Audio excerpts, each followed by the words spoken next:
Welcome to the Currently Reading Podcast. We are bookish best friends who spend time every week talking about the books that we've read recently. And as you know, we won't shy away from having strong opinions. So get ready today especially. We are usually light on the chit-chat, heavy on the book talk, and our conversations will always be spoiler-free. Today, we have a very special episode for you.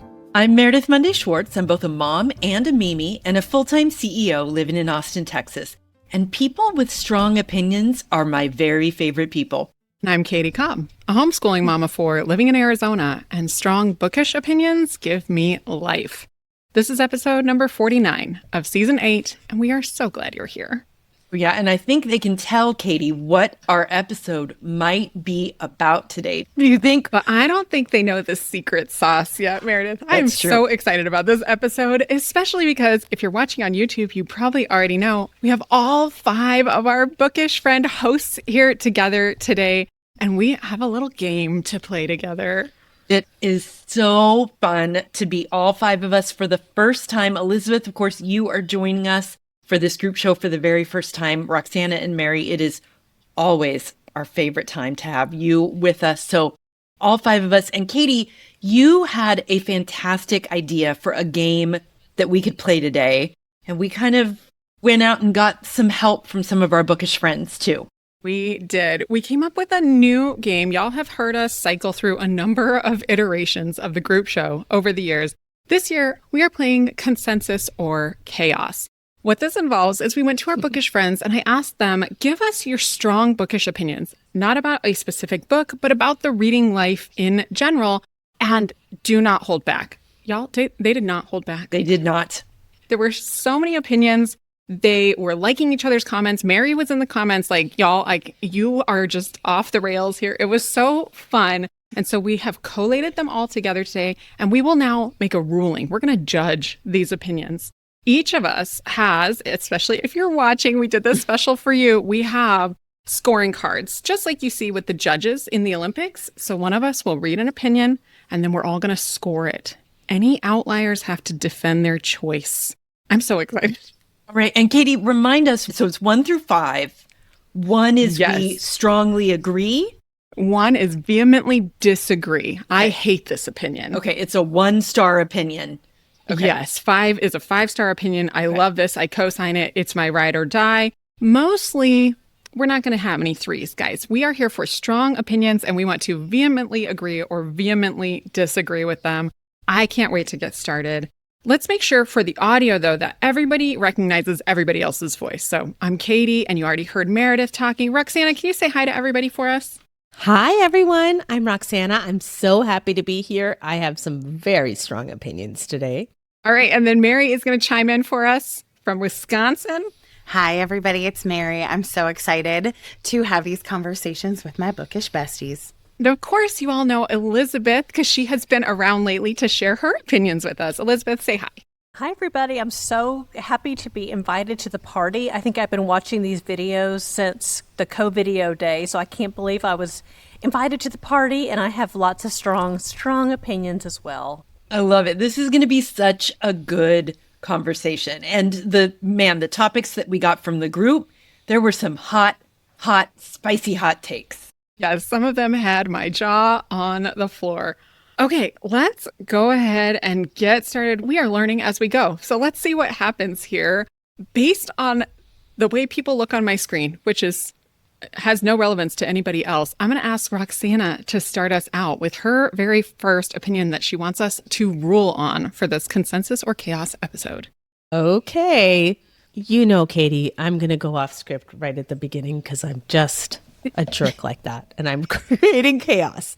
But this is a reader comment. We just talked about that it was like very agreed upon, so we weren't going to bring it up, but I want to. This comment is audiobook reading is just as good as paper book reading. Audiobook reading is just as good as paper book reading. Yep. So I've worded it specifically there. Yeah.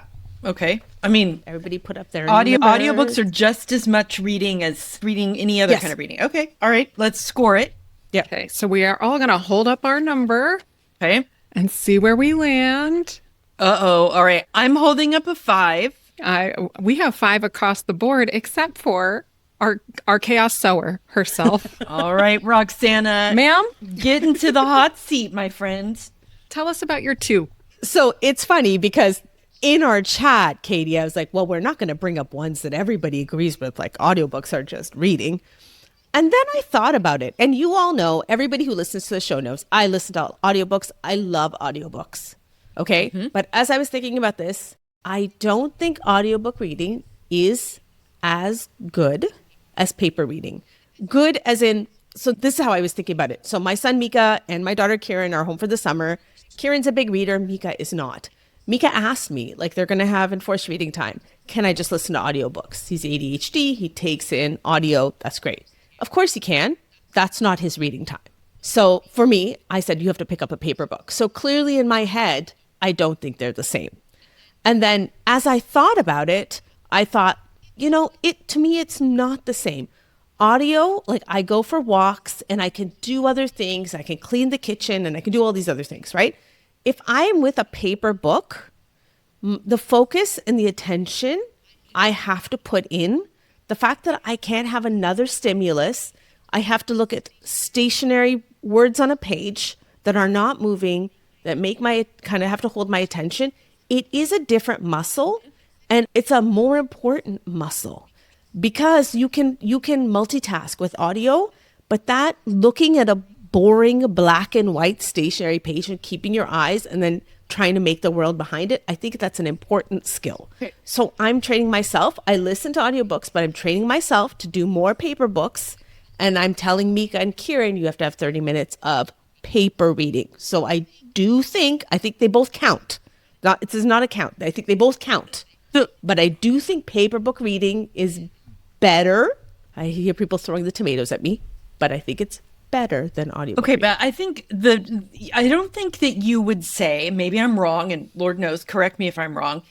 I think you would say that in the ability to take in the concepts and the style and everything about the actual act of ingesting the book, you would say that audio is just as good as in print, if not maybe even better. But so I think what you're saying is when you say better, you don't mean it's better in terms of the reading. You mean it's better in terms of the act of marshaling our self-control and our focus. That is what it's better at. For attention these days. That's a good clarification. It's not that I think that, and I, like Mika, for example, takes in stuff better audio. I know, Meredith, you do. It's not I think one format is better than the other, but I think these days in sustaining and building our attention, I think paper books, like visual books, are better. And I think that's an important thing to instill. It's really good. I mean, I think if I would not want to do audio to the exclusion of reading books, because you're right, there is a very huge lack of attention these days. And I think just sitting down with no other stimuli and to ingest a book. And I also think I was having trouble with my number 5 a little bit because I think a lot of genre books maybe are really, really good on audio, but the literary books and books that just are really, it's about the word to word type of content. I agree. I think it's better visually. All right. Anyone else want to pipe in on that? I will add that with my kids during our homeschool days, when we have drop everything and read time, I do also require that they pick up a paper book during that time. They cannot just lay on the couch and listen to an audiobook, even if that's the only thing they're doing during that time. And that is because as their homeschool teacher, I am looking to build that skill of actual, like, looking at letters and decoding them and turning that into meaning in our heads and focus, like Roxanna mentioned. So yes, and I guess is my caveat there, is that as a teacher, I do make them pick up paper books, even though I also read aloud to them. And I think that when I have finished reading aloud, they can say, we read that book without a caveat on that, right? So I think they count just as much, but I do think there's a different skill involved that I'm trying to pursue when I make my kids pick up a paper book. Something that sticks out for me here too is that we're focusing a lot of this conversation, and I think rightfully so, on like what we're teaching our kids and like readers building up their reading life, that feels like this is a really important like attention and endurance skill, and that we don't want them to bypass the learning of how to really read and be engaged in a physical book only for audiobooks. And y'all know I love an audiobook, right? But it's like, it's maybe different for the five of us who sit here with decades of our own reading lives and experience under our belts, that like we weren't building that reading life through audiobooks. And we want to make sure what we're imparting to younger generations is like a vast landscape of reading that's like rooted in the, not the original form, right? But maybe. And we want to have that like touchstone before we're really introducing all of these other ways that you can access stories and reading. That I feel like feels like maybe a nuanced point here, because I'm thinking too of like, yeah, I want my daughter to have all of these reading experiences. And also I want her to have the foundational touchstone piece of being able to sit down with a book for an extended period of time and like read the words on the page. But I also love that she loves her little Yodo player and like listening to books, you know, it's such a both and. Yeah, it really is. And I know, Roxanna, you deal with the same thing with Mika that I deal with Jackson, and they're the exact same age. And at some point, I'm like, every time I say to Jackson, like, okay, you need to read, he'll always opt for audio if he can.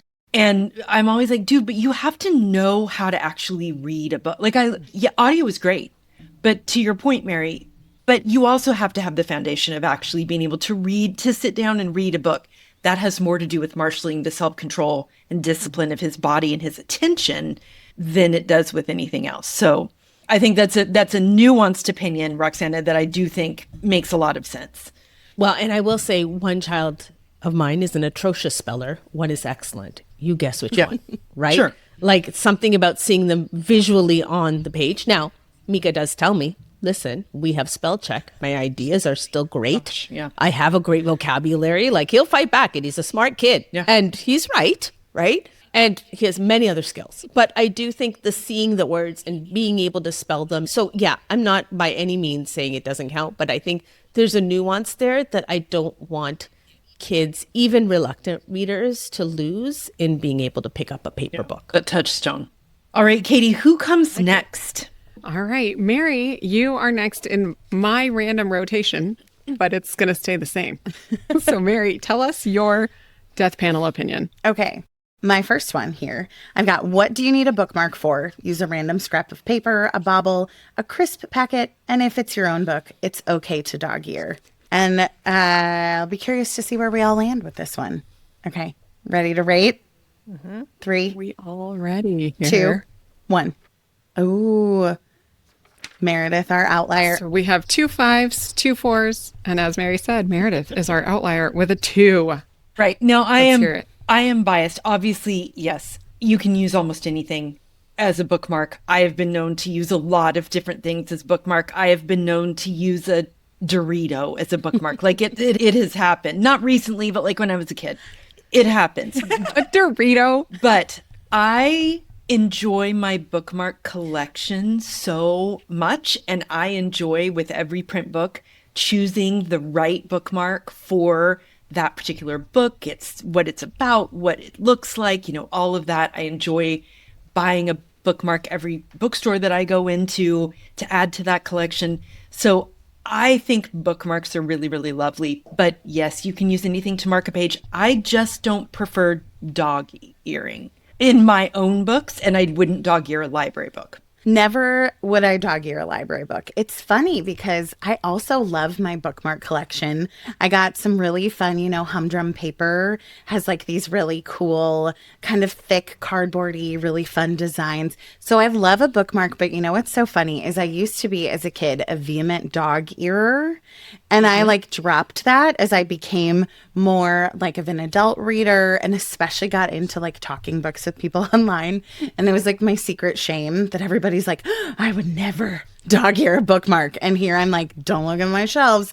And recently I have been reclaiming the dog ear because sometimes I just can't find a bookmark. My bookmark has been stolen by my child. My bookmark has whatever. And so I used to especially dog ear if there was something less as a bookmark, but more as something I wanted to remember. And it's like, I don't always have. What are those little metal page markers. Darts. I don't always have book darts. If I book darted everything that spoke to me, I'd go through a pack of book. So I'm reclaiming my dog ear and enjoying my bookmark, but I am not above a receipt if need be.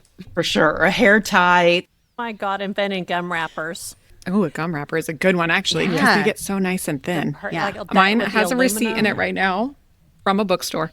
You start off at the front of the book and you use the front of the flap, and then you get to a point where you can use the Yeah, and then back you of get to the switch back at some one. point, and you're like, oh, I made it to the back flap. That's right. We're in the back 40. Yeah. I go to Home Depot and I pick a paint chip in every color that speaks to me. I come home with like 100 of those big paint chips, and then I keep it in my bedside drawer. And as I open a new book, I pick purposely the right paint chip idea. that coordinates. It's not the exact same color, but it's maybe the color of the title or a color of a complementary element. So it picks up. And that's not to Bookstagram. It's just like literally for me, I like the aesthetic. And I used to use, beautiful metal bookmarks and I have a whole bunch of bookmarks. But, some are too heavy and they fall out. And Or too thick. some are too light and you can't find them. And exactly. And the paint part is just the right width so it doesn't get lost, or they're too thin and then you can't find it there. It's the right width. It's the right card stock. The color is vivid, so I can pick the matching. I have so for years now, I've gone there. I'll get like one stack every 2 years, and it lasts me because I reuse them. I don't throw them away when I'm done. I put them back in, and then that one until it looks old or whatever. I don't think I ever knew that about you. That's my trick. That's an interesting one. I don't know why I came up with that. I think I'd seen, I had a stack sitting somewhere and I was like, hey, these would be good things. And then, I commonplace. So I don't get book tarts either because I would run out of them in no time at all. So I just take sticky notes and I rip them in pieces because I'll have like 40 things I'm going to commonplace for a book. And I just stick those in. And then when I go to commonplace, then I pull out those random notes and just throw them away. Well, and that's one of the things that I have to say I do a lot is use Betsy, my friend Betsy's gotten me into using Post-it notes. She's bought several different, like really, really pretty versions of them for me. And so oftentimes if I don't have something near to hand, so I find myself using those Post-it notes an awful lot, which is very convenient. But do you know that one time, I'll just say this one thing and then we'll go on to the next topic. But one time, Johnny and I, probably 20 years ago, like our older kids were young, but we went on vacation and we got into a fight about something. I don't even remember what the fight was about, but we got into such a fight and we were going to go someplace and get coffee and we were going to read. So we were there having had our fight. We're not talking to each other yet, but we're sitting at this table. And Johnny, who knows how I feel about dog earing or laying a book open on the table or whatever like that, I can't stand. Yeah, that drives me crazy. He's reading whatever. I don't remember what book he was reading. It was a book that we owned, like it was our own book. But he's reading it, and as he got done reading every page, he ripped it out and threw it on the floor. The page of the book? Yes. Oh my God. So he started just like, instead of turning it, he would just rip it out and throw it out. And, right? I was like, you are not seriously, like, and then like this, so then the more I reacted, the more he so then he was ripping it out and crunching it up and throwing it on the floor. And then That's amazing. Oh my God. That is incredible. Wow. I have actually ripped a book in half and taken half, and then I throw that half away, and then I start the other half. That's so Hulk-like of you, Elizabeth. I've never. These guns don't lie, baby. Right. That's why she wears the sleeveless shirts to show off That's- those Michelle Obama shoulders. Okay, Michelle Obama shoulders. That's my dream. Yes, but Same. Yeah. it's also very, Just very keep hot. ripping those books, Elizabeth. Keep ripping those Yes. books. Oh my gosh, that's hilarious. All right, Kaytee, who comes next? Meredith, it's you, my dear. What is your strong opinion? Okay, what is my strong opinion? Okay, I mean, one of my favorite things is that Lindsay Felton, our bookish friend Lindsay Felton, she had several really hot takes. And I love being friends with Lindsay because she has hot takes in real life and she's not afraid to express them. And it's what makes her a fascinating person. I just absolutely love her. So she had a couple, but one of them, she said, is murder mysteries should be murdery, not cutesy or cozy. Keep your bread baking out of the murder books. love this opinion so much. All right, what do you guys think about this? Was it her, or was it a response to that comment that was, if there's going to be bread in your books, it should be used to sop up the blood? I didn't see that. I think it was somebody who responded to her, and I was crying laughing on. That is so good. All right, so score it, everybody.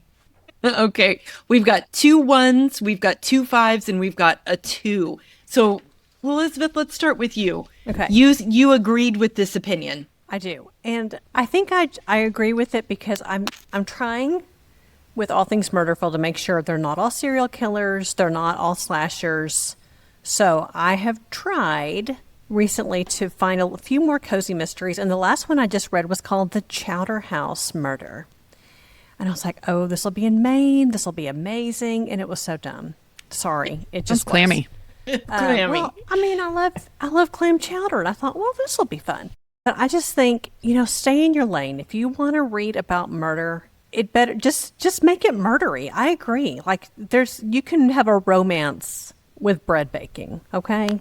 I don't want people dying over bread, over clam chowder, or anything like that. I don't want it precious. Getting murdered in a small, quaint English town, yes. But let's leave baked goods out of it. I agree 100%.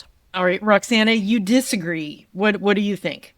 Disagree, because I have to share a funny story. When Kieran was young, she was like saying, I'm going to write a Christmas story. What kind of Christmas story should I write?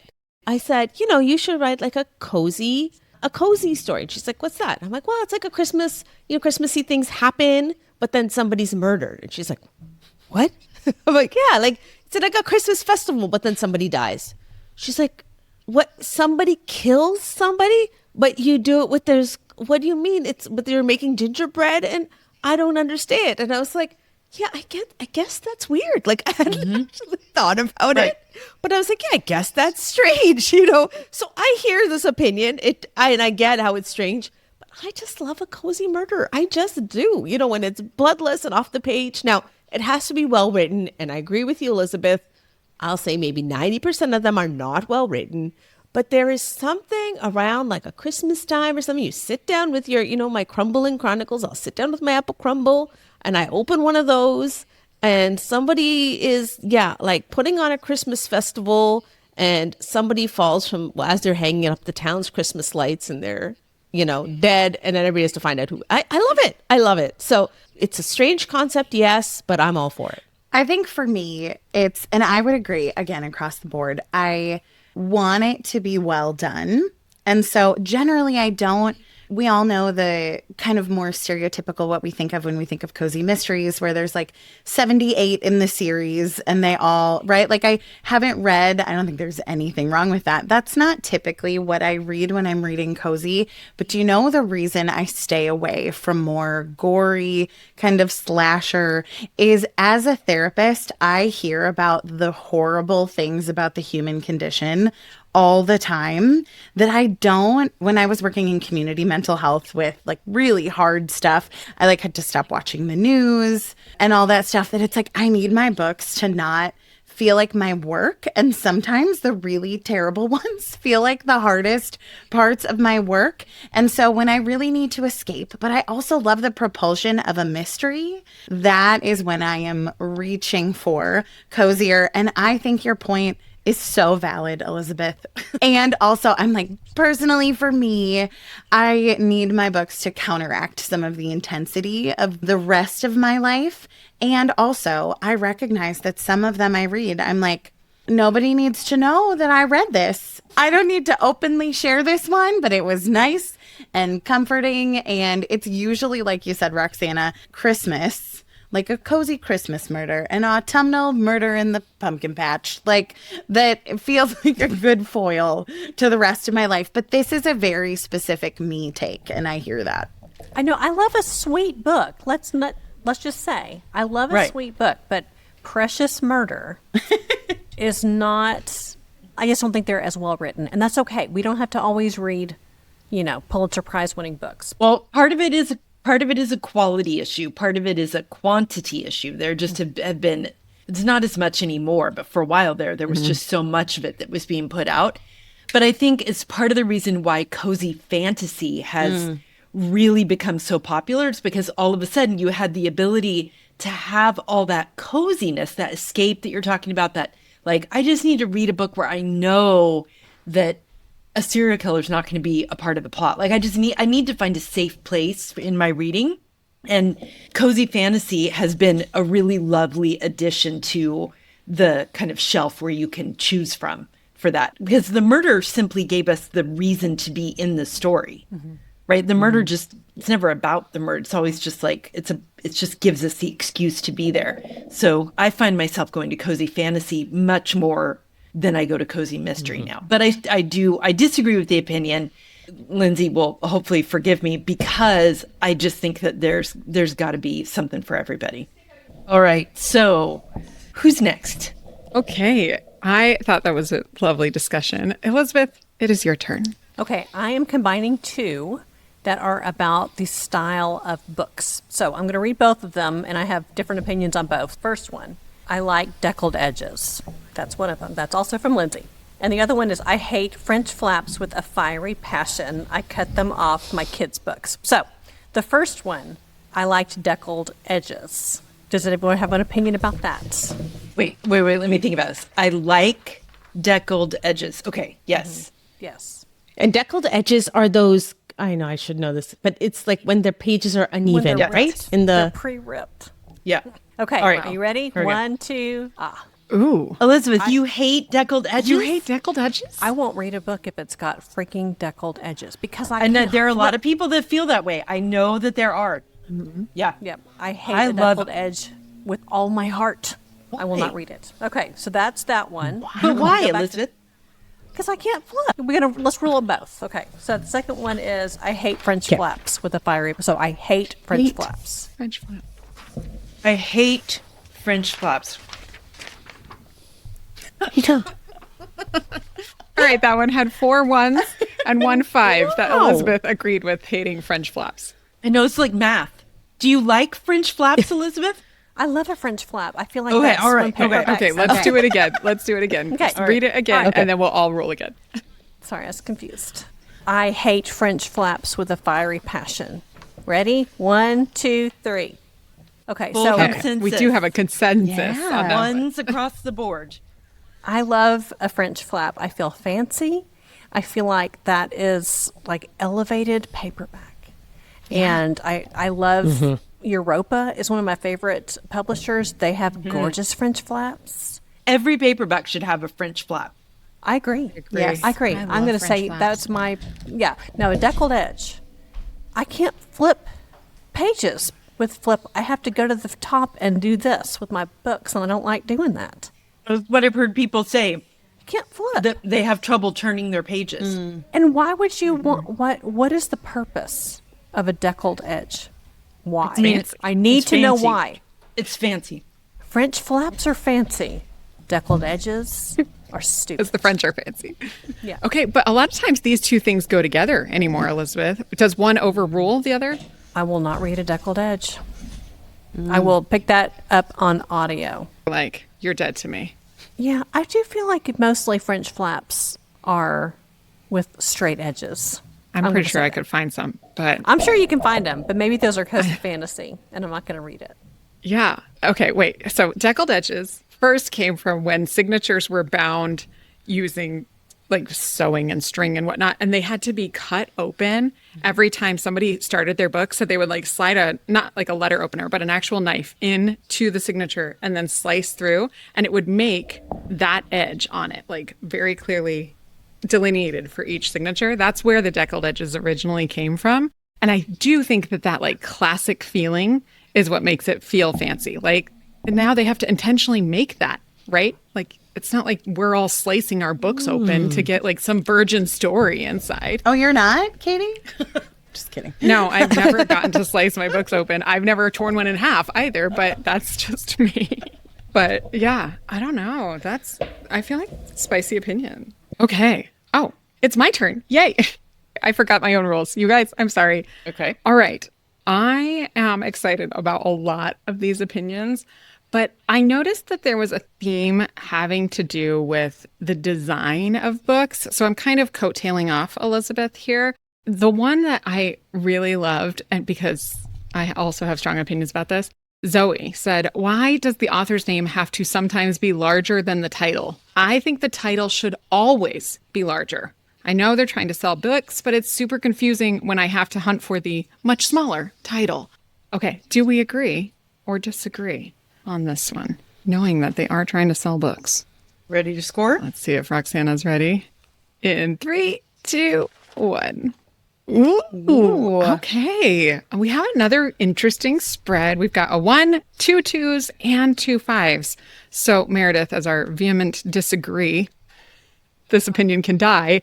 Tell us about it. Yeah, I mean, I just think it's not difficult. Yes, there's a size difference, but I'm very much aware of how they're trying to market, and that in that case, the author is the lead, and then you just find it and you just read the title. And I just think there are other bigger matters for us to be worried about. Like, if I love that author because they're super successful and I have everything that they've written, I would be much more irritated if the books were all different sizes as I collect them than I would be with the name being larger than the title. Do you see what I'm saying? I just think it's not anything to be that concerned about.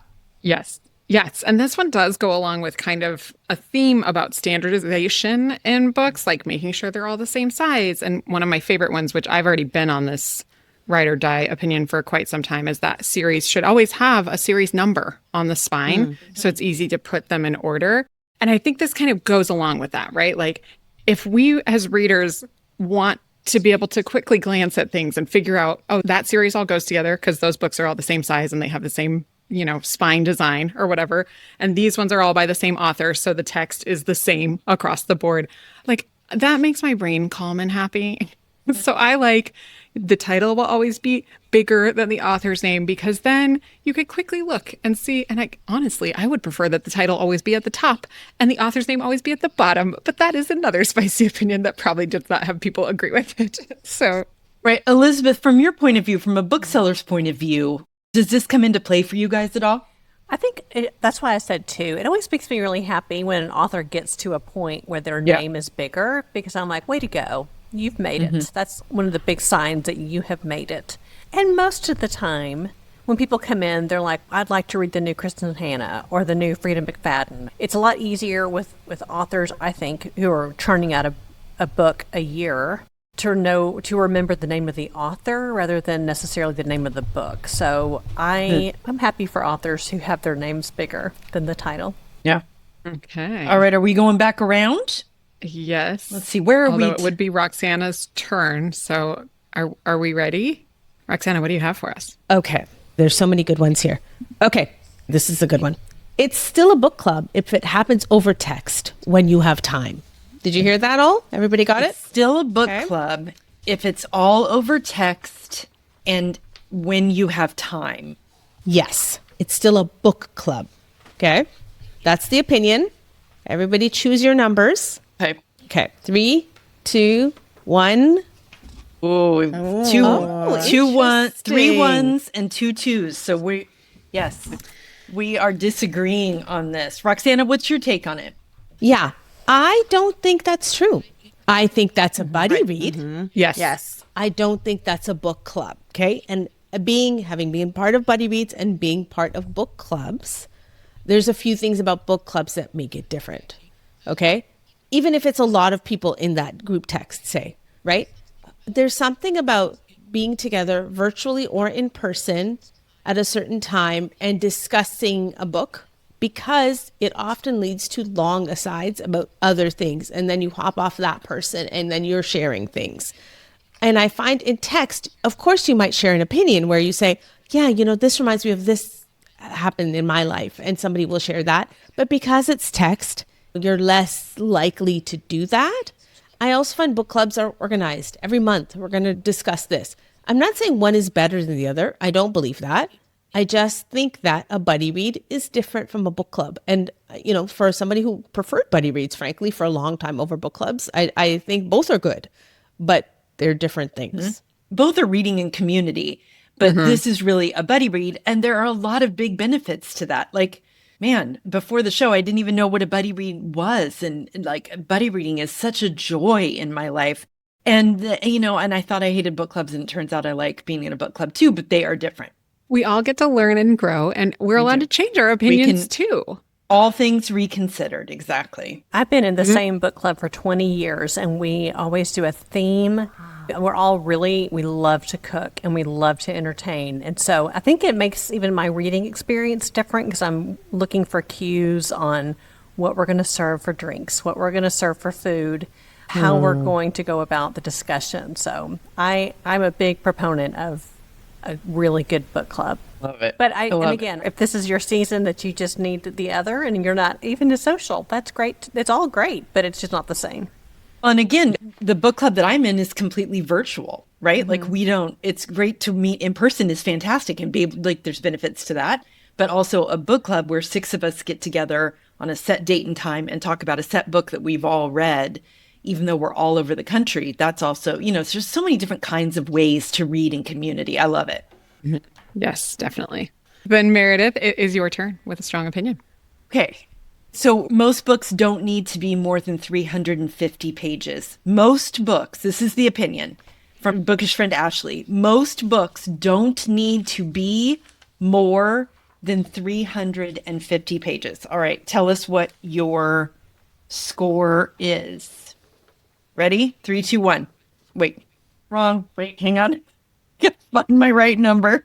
The suspense. Meredith is spicy the whole way through. I today. completely disagree. I love long books. I think some of the best books in the world are really, really long books. And I think there's... But Meredith, Most. that's not what they're saying. They're saying most books should not be more than 350 pages. They're not saying they don't like need long to books, be more than but 350 most pages. books. So look at your shelves. Should 80% of those books be more than 350 Be another pages? 100 pages more longer. than 350. Okay, I didn't read it that way because I can't just like pick a book up and be like, okay, Booth by Karen Joy Fowler. Like, do I need it to be another 150 pages? No, I don't need it to be, but it wasn't written that way. I'm just saying that I don't want to live in a world where every book is 300 pages. There's something so great about being wrapped up in a story that you've been in for a really, really long time. Now, I am sitting here being on the heels of having read like a lot of big chonkers that I was very charmed by. But so I don't know. I think that goes to attention span for us to be like every book needs to be 300 or 350 pages or less. I don't think they need to be. It's just the most. I like to have the shorter books, but I love big books, but not most of them. Me too. I think it's almost like a movie. Like when we were growing up, movies were 2 hours long. 90 minutes. And 90 now minutes, yeah. I don't watch them anymore because they're 3-something hours long. You don't need all that time. So I think it's good to have a median of 336, which is pretty much what all books are. But there are books that definitely need to be longer, and I love long books, but not most. No, ma'am. And I'm rarely as annoyed when I read a shorter book under 350. I'll sometimes be like, oh, I wish I had more time in that world, or I wish that story was fleshed out. But if I read a 500-page book that should have been 400 pages, I get really annoyed. And so I don't feel as strongly if a book is underdeveloped. No, that's the wrong word. But I don't get like agitated if I'm like, oh, that book should have been longer, as I do if I'm like, oh, that book needed to be shorter. Like that drives me crazy. And I do love a long book if it's well done, but I don't think most of them should be. You're probably And right. I'll say most long books should be shorter. I'll even go that far. I think that- I read Calamity Club this year and I liked it a lot. It should have been 100 pages shorter. Now, Covenant of Water, no. Abraham Verghese, you go ahead. You take as many pages as you need, my friend. You have earned it. Okay? But come on. There's a lot of books out there that are 500 plus pages where I'm like, we just didn't need this. Like Calamity Club, she wrapped up in 2 pages at the end. And I was like, we just spent 200 pages on this piece of waiting. And then you could have gotten rid of that. Like there's so many books I can think of that are 500 plus. And I do think there's a skill to writing a shorter book, like a skill of what you leave out and what you keep in and how you tell a story without telling it all. Now, there's a skill to writing a longer book too. I love long books, but few books should be more than 350 pages, and many long books should be shorter, I feel. I think more books need better editing. Like I think that that's a piece that has really fallen off in the past 10 years, especially as we've been reading books for the show, is that, and I fear that this is going to continue to get worse with the changes that we're seeing in the publishing industry, is that piece where an editor would really come in alongside an author and make some hard decisions and like really cut, like that piece. Yes, I think I would be willing to say most books would benefit from a better editor. Because you can have a 90-page book that felt long and boring, and you can have an 800-page book that felt super fast and you were turning every page and you didn't want it to end, right? So I just think that chonkers get a bad rap. And I also wonder if there's a difference between a 500-page book and like a 900-page book. Like, are 500-page books more likely to need that edit that you're talking about, Roxanna? That like 150-page edit? But if something is 900 pages, it really should be that long. I just wonder if there's like a a moat of inadequacy in the center of that. And I would rather read a 900-page book, I think, than a trilogy. I'd rather just get it all in one fell swoop. Okay. That makes sense. I can see that. Yeah. Okay. The 500 pages are the ones I'm going to rip into. Yeah, I do think it's far more likely for any of us on the show to bring a 500-page book and say, this could have been 100 pages shorter, or there was a mushy middle, or the plot lagged for a little while in such and such area of the book, than a 900-page book, like to your point, Meredith. But I also think it's far more likely than any of us coming in and saying, gosh, I really wish I could have had another 100 pages in this exact world that this author already built. So I do think it's more likely for us to prefer culling than to prefer more adding. Wanting more. Padding. Yeah. Sorry, can I ask a follow-up? Yeah. Yeah. Okay. Do you think in Dickens' time this was an issue? Because, we're talking about better editors, but, there they wrote like they were paid on the number of words. They wrote as serials. Do you think anybody then was like, these need to be shorter? I mean, they had a lot less entertainment then too, but it's not like they did a better job. In fact, they wrote to make it long. So why do you think people didn't care as much then, and now we really care about that? I think the attention economy. I think when you think about the fact that like the one thing you might have to do that night is to read the next little piece of the story that Charles Dickens has in the paper, it's that or staring at the wall. I mean, great. Tell me what you think, Chuck. Like, you know what I mean? Yeah, I think that just the way that they looked at what is interesting is completely different from what we're going to allow to take our attention. We have so many things vying for our attention now. But let's also think about this. For a typical day, a typical Tuesday in the United States, hundreds of books are released. Hundreds. Every single week, every single year, from all over the globe. We are now able to get books from all over the world.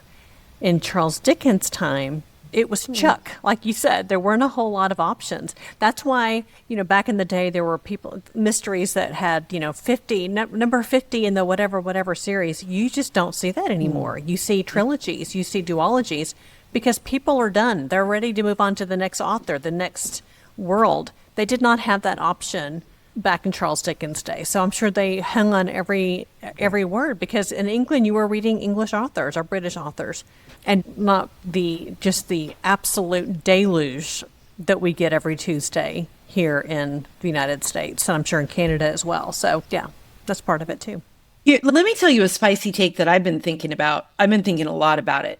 I don't understand why publishing houses are putting out as many books as they're putting out.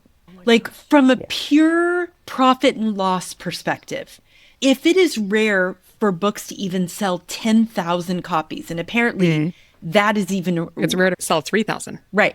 If that is true, then why are we doing this? Why are we putting out so many books? Why aren't they simply culling it down by half and putting more editorial energy and marketing budget toward half of the books that are better. Definitely can't sell what you don't publish. Yeah. We had this discussion at Winter Institute where a very, very prominent bookseller got up in front of Winter Institute and just said, this has got to stop. I mean, you've got, let's say there's the top 5 publishers, and they have 1,000 books at least on their catalog for each season, and that's just the 5 big ones. And then there's all these teeny tiny presses, and we are, as booksellers, reading as fast as we can to be able to recommend those books, but it's just too many. It's absolutely too many, and a lot of them are less than good, I'm going to say. So I wish, like you said, that they would do a lot more editing, have a lot more discretion on what they're putting out. But another, like the whole TikTok thing, people are doing self-published books and getting on TikTok, and there's 1 billion views on that. So the publishers feel like they are now going to have to start selling those books. I mean, it's a whole other discussion. But at the same time, they're offering book deals to every YouTuber out there. There are YouTubers and like TikTokers or whatever who are getting book deals. I'm like, I don't care about your life story. I don't care. I don't need a book from you. Go back to making the skits that you made. I'm not talking about Shauna the mom. She's my favorite. It's my show. Leave me alone. Shauna's on. I'm not talking about Shauna. She has a book coming out. We should all buy it and read it. I'm talking about other people where I'm like, I don't understand. Again, I want to see the P&L that is showing that it makes more sense to keep inundating the public with all of these books. And it's just like all the pieces of the puzzle seem to be not nearly as good as it would be if we had fewer to concentrate on. Yep. It's a fishing expedition. You got to put out a bunch of books, and then you never know which one's going to hit, like The Correspondent or something along those lines. That's, I think, one of the big reasons they do it, but I wish it would stop. Well, and when there are, like every other industry, I worked in consumer packaged goods, right? There's a product development process. Now, this is art. I'm not in any way trying to say that you should commercialize art, right?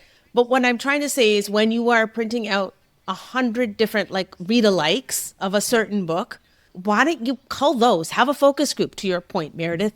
Like, say we're going to do the 2 best. They know what those are. It costs so much money to print a book. And I don't know if it's now because you can do it digitally, but even the editing, like there's so much time and cover art, so much that goes into it. Do we need 1,000 new World War II books? Right now, it's all Tradwife books because of yesteryear. And I know they don't know which ones are going to hit, but they got to know which ones are not going to hit. Like, I don't know. It just seems so weird to me. It's like that trope factory as opposed to, right, the idea of a trope factory instead of yesteryear being, right, like I know there were that Joe Piazza book, right? It's not the first of its kind, but it's like a really original read and then everything else that comes after. And I would much rather discover all these really great original reads than the trope factory that comes after. Yeah.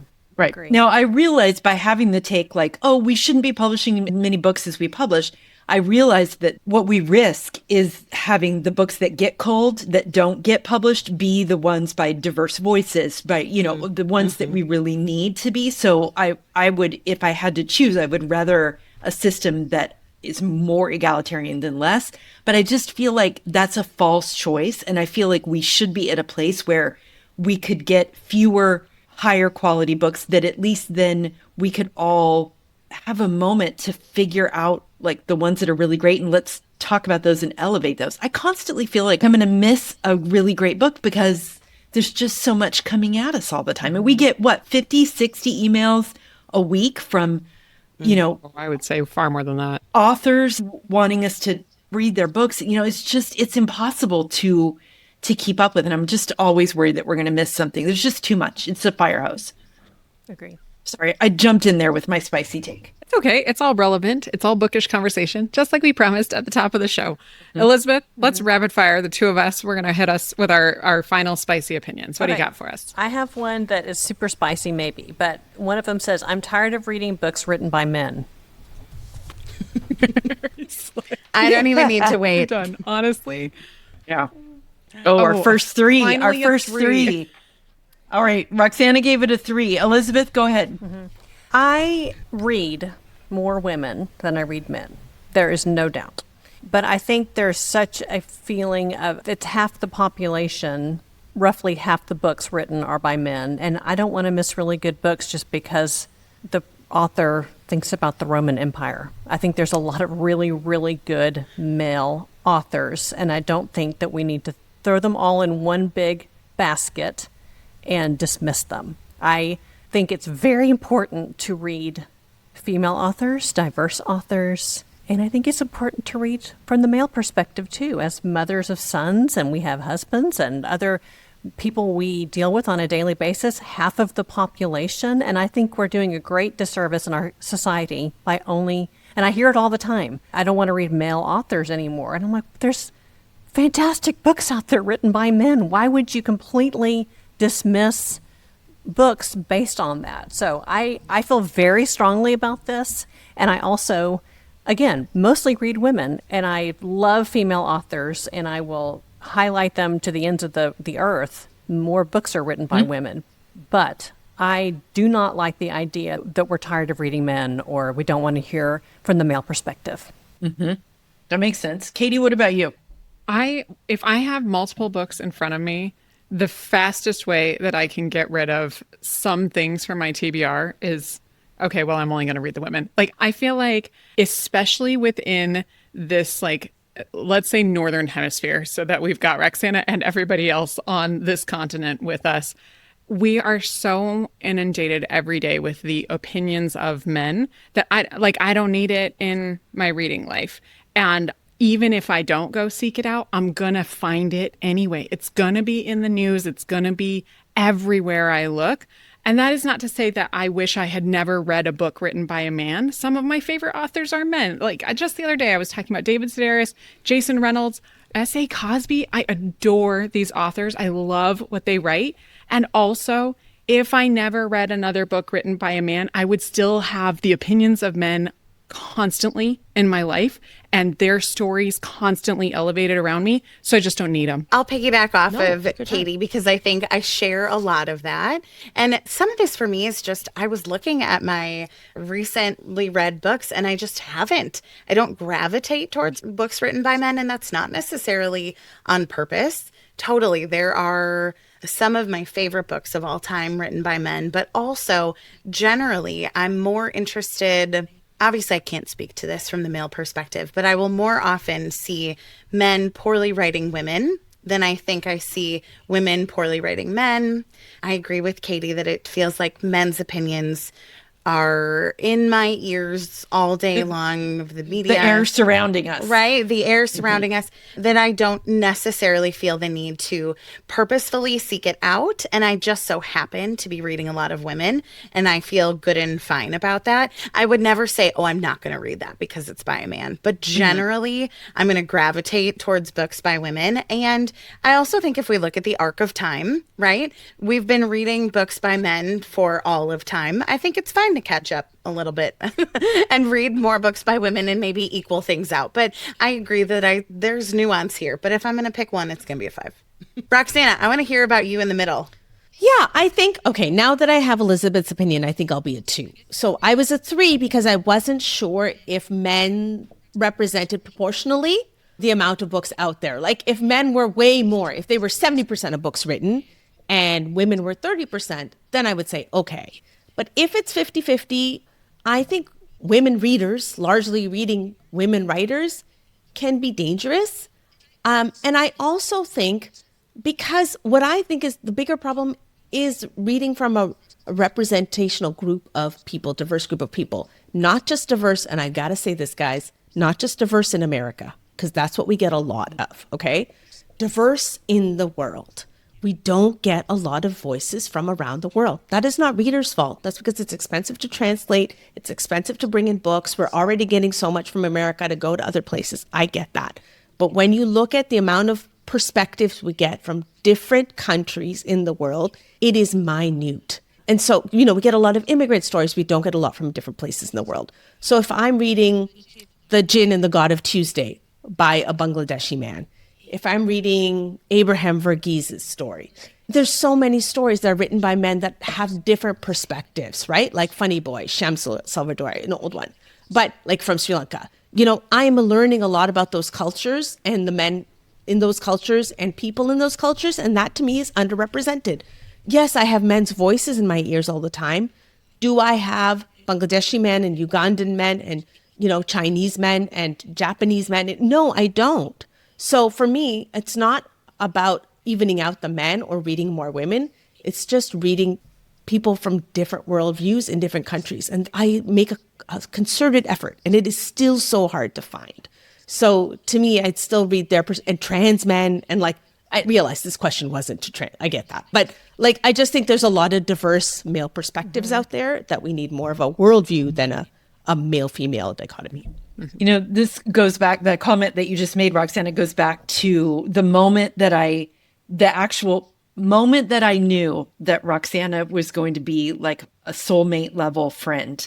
And that was when years and years ago, we were talking about end of year stats, that kind of, our reading. And I said something about how 80% of the books that I'd read had been by women because I was really prioritizing reading books by women, and how my level of diversity was low, but I was really prioritizing reading books by women. And Roxanna is in voice memos, and Roxanna sent me a voice memo, and she was like, you reading books by the same group of people that you belong to is not groundbreaking stuff here. This is not you breaking out and whatever. If you want to get more perspectives, read from other countries, read from other, whatever. And I was like, she's my person, because she just totally called me on something that was absolutely true and had no problem saying yeah, that thing that you just said was a big good thing. It's not. You're just wrong about that. And that reads as trust to me. I can trust someone when they are that honest to me. And so Roxanne, to the point that you just made, just really brought about that moment to me, which is, right, is it really about men or women, or is it about reading from a broader perspective in life in general? Which I think it's a really good point. I think also just systematically saying this book is written by a man, so I'm not going to read it. That's different to me. And also a lot of times, I don't think necessarily a book or a mystery or whatever that's written by a man is really shouting opinions about life and society. I think it's just sometimes a really well-written book, and it's a male author. So I think I want to have, my mystery section has mysteries from all over the world, my classics from all over. It's very important to me that we have that representation. And I think it's very important. I want at Fable to have windows and mirrors. There are books that everyone can find a book in our shop that looks like them, but there's also so many books where you can learn about the world. So I think in my opinion, my very strong, me only opinion, I don't like the idea of systematically saying I don't want to read men anymore, because I just don't think that's healthy for society. Myself, personally. Mm-hmm. Yeah. And the good thing is we can all make those choices for ourselves. And I think exactly probably where we would all agree is it's great. That person who made that comment can absolutely make that choice for herself. She can say, I'm going to only read books by women because that's super, super important to me. As long as we all hold respect for how we each might read and make those choices differently, right? Yes, agree. Okay, I am going to bookend this conversation with another audiobook opinion, because this is our final one of the show. So Christy says you should not narrate your own audiobook, which is a complete sentence. So we're all going to agree or disagree.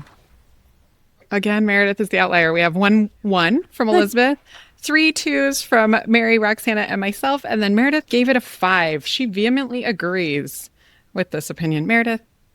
What? Yeah. I think most people should not do their own audiobook. I just feel like most people don't have good enough voices to do it. I know I certainly wouldn't do my own. Well, I feel like people are going to push back on that opinion. That if you ever write a book, somebody's going to want to hear you read it because your voice is great. Well, but I just think that there are professional people who could do a much better job than I could. And I think that that's true most of the time. I don't want to read a memoir from Britney Spears. I guess it was a Britney Spears memoir that somebody else narrated. That seemed weird to me. Mm-hmm. Yeah, I mean, memoirs are obviously the place where that would be the diciest, but I still stand by the fact that there are a lot of people who just don't have not just a voice, like the quality of voice, but the ability to articulate a story in an audio way audio narrators are professionals at a level that I just am completely in awe of. And I think we should just let them do their thing. I do agree with that. It's a completely separate skill to write well and to read well. Those are not the same thing. And being able to read aloud well does not mean you would be a good writer. Ergo, vice versa is not the case, right? We should never assume that just because somebody can write well means they can read aloud well, even if it's their own words. But when it's a memoir, especially written by a famous person whose voice I already know, whose story I'm going to in order to hear it from them, I seek out the audio and I always want it to be read by them because that's part of the story for me. Like Stanley Tucci not reading his audiobook, speaking of men who I would happily read more of, Stanley Tucci not reading his own audiobook would be a tragedy. It's so good. It's so good. Right. Or I want David Sedaris to read his stuff. Yeah. Exactly. Yeah. So I will let go of memoirs read by the author with my cold, dead fingers. Right. If we can peel off that slice, I would definitely agree with that slice. Now, here's a spicy take that I have on audiobooks. I do not think celebrities should read fictional audiobooks. I really, really feel like it is so hard for me if it's a recognizable voice, Meryl Streep, it's so hard to take the person out of it and just let me read the story. Again, let's let the audio narrator professionals do their job. I'm going to push back on that a little because I do think about Kate McKinnon and Millicent Quibb. Or who else am I thinking of? There was another one. Tom Hanks in Dutch House. Tom Hanks in Dutch House.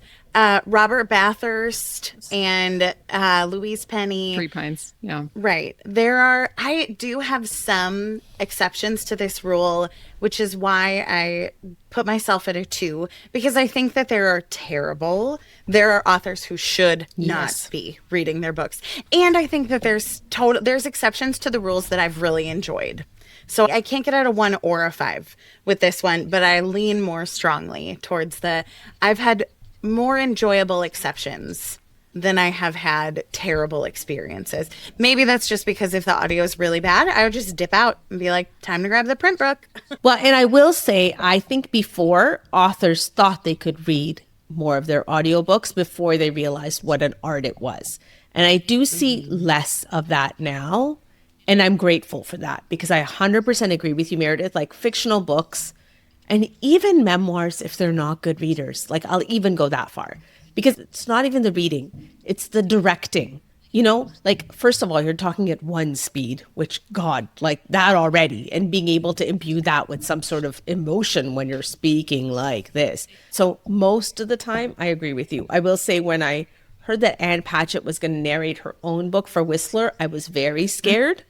And I was like, this woman is excellent at so many things, but I'm not sure she should add another one to the list. But I will say I actually enjoyed that even more than Meryl Streep and Tom Hanks. She was directed really well. So I think if you are going to narrate your own book, not only do you have to have an amazing voice, but you have to have a great director in the room because otherwise it just goes to pot. For sure. That's a good point. The director really matters. Elizabeth, you are our only one in that opinion. Do you have anything to add to this? I mean, no, I just think if you are a writer and you have a really great voice, then sure. But, and I guess I was also thinking mostly about memoir. I don't like to sell memoirs at the shop because I'm like, listen to it on the audio. It's way better. But, you know, that's interesting. Just a Libro FM QR code. Yes, exactly. I don't buy a ton of them because I think most people want to hear. That's such a great audio experience, I think, for memoir. But yeah, I just think if you have a great voice and you write a book, great. But maybe I should have done a 2 instead because that shouldn't be just because you wrote a book doesn't mean you should narrate it. So excellent. All right. I think we've made a lot of really great rulings. Yes. A lot of strong opinions. Yes. Thank you again to all of our bookish friends who gave us these spicy opinions, all of the comments within those threads. Again, if you'd like to join us as a bookish friend, join us on Patreon because that's how all these yahoos got into this group and gave us the ability to talk about their spicy opinions. It's so chaos. Right. And I say Yahoo in the most loving way possible because I love every one of them. All right. That is it for this week. As a reminder, here's where you can connect with us. You can find me, I'm Meredith, at Meredith Monday Schwartz on Instagram. And you can find me, Kaytee, at Notes on Bookmarks on Instagram.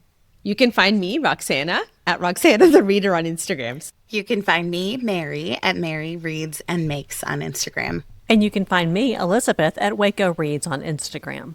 Our show is produced and edited every week by Megan Pudavong Evans. You can find her on Instagram doing this heavy lift this week at most of Megan's Reads. Thank you for this, Megan. Full show notes with the title of every book we mentioned in the episode and timestamps so you can zoom right to where we talked about it can be found in those show notes and also on our website at currentlyreadingpodcast.com. You can also follow the show at Currently Reading Podcast on Instagram or email us at hello@currentlyreadingpodcast.com. If you head to our website or our Substack, you'll be able to sign up for our Reader Know Thyself newsletter, which will help you curate your own strong opinions about reading. You can also find us on YouTube, where we're constantly adding new features. And again, if you want to join us and get more of this content, you can join us at patreon.com/currentlyreadingpodcast. You can also help us by rating and reviewing us on Apple Podcasts or on Spotify, and shout us out on social media. Every one of those things helps us to find our perfect audience. Yes, bookish friends are the best friends. Thank you for watching us and listening to us and helping us grow.